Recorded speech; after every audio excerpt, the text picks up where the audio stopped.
The supplementary question I have really relates to a question concerning the Section 106 agreement on the Brunel site.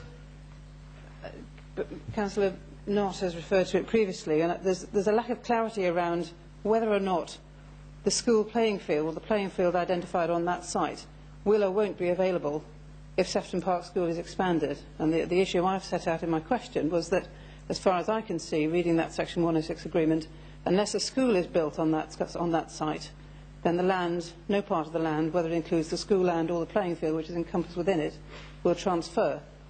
In which case, my question is this: is that the case or is it not? The answer to my question has not been answered, or the question I've raised, I thought quite clearly, but evidently not, hasn't been answered properly.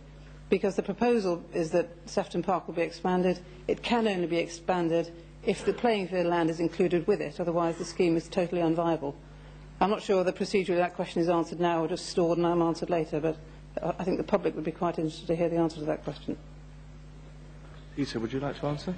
The advice that I have received from officers is encapsulated in the response, but my understanding of the situation is that the Section 106 agreement remains in force.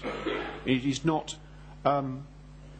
dependent upon a particular building in terms of a school being put on the site. My advice is that the Section 106 agreement remains intact.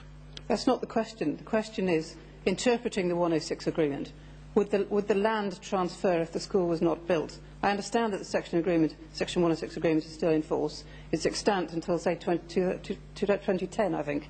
That's the period where the land has to be taken by a determined date, depending upon the building. But the question is, if the school isn't built, will the playing field land be available? My advice is yes.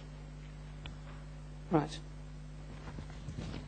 And the secondary question to that, then, is... No, you don't have one. You can only ask one supplementary per question. That's fine. Okay. Wait for me. Thank you very much.